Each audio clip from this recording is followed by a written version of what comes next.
I haven't gotten to any questions on consciousness, but in your theory, how is consciousness defined and where does it fit in? Every quantum of the universe is conscious because it's a syntactic.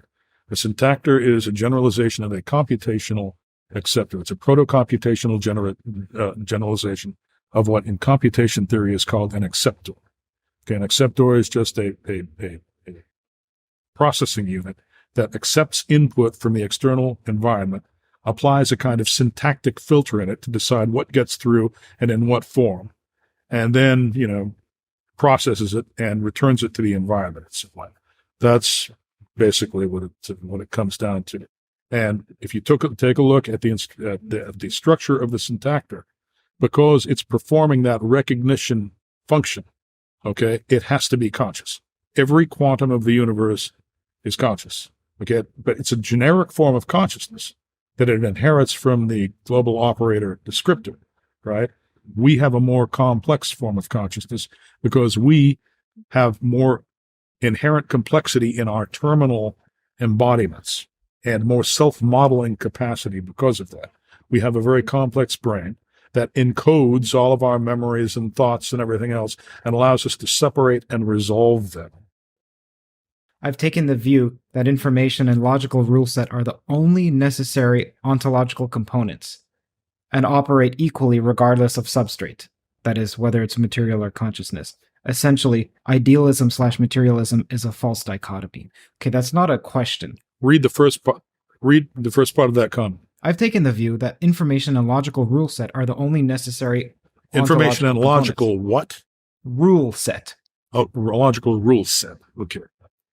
Okay, so I've taken the view that information and logical rule set are the only necessary ontological components, and they operate equally regardless of the substrate. So whether it's consciousness or material, information and logical rule set are primary.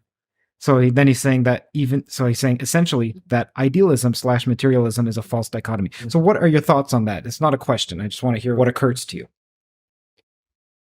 Well, it is a false dichotomy in the sense that all of those things are coupled, information and logic. There is no information without a logical rule set. Language is the medium of information, and language has syntax, and that's a logical rule set, especially where your language includes the language of logic itself. So those two things are very closely coupled. You can't separate them dualistically and put one on one side, one on the other, and say we've got a complete dichotomy here. In that sense, he's right about there being a false dichotomy. As far as reducing all of reality to just information and logical rule set, that omits a lot of structure that probably deserves mention, but it could just be that he didn't have the time to write it all down. What would be an example of a structure that's not captured in information or logical rule set? Well, you've got all kinds of... Read the CTMU paper. There are many, many pages of structure that are missing from that characterization. But one thing that can be said for it is that information mappings are also captured in these little quanta, these state transition events of syntactors, of syntactic operators and telic operators. It can all be captured. And so it's not really omitted. Okay. Kieran Dudley says, great choice of guests. Number one, so he's referring to you, she or he is referring to you. Number one, in your opinion, which of the major philosophers came the closest to discovering and expressing the true nature of reality?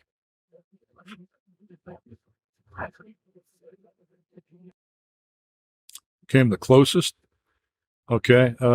Well, there were a number of very, very good ones. I mean, if you look back, just so many. Pythagoras came up with something that looked a little bit like syndiphonesis, and Aristotle followed up on that, and Leibniz also had. There was much to be said for what he did. Whitehead with his process philosophy also very good. Bergson had some good ideas. You've got there are just a number of philosophers out there that Plotinus had some good things going for him. Plato, of course, just all kinds of them. I mean, Heraclitus Sierra and Dudley, same person. Number 2. As you know, Gödel's and completeness theorems say that they apply to all sufficiently expressive formal systems. So why should one think Gödel's theorems don't apply to the CTMU? They do apply to the CTMU. That's why the CTMU is formulated the way it is. Okay, to get around, that's why it's generative. You can generate new axioms in the CTMU.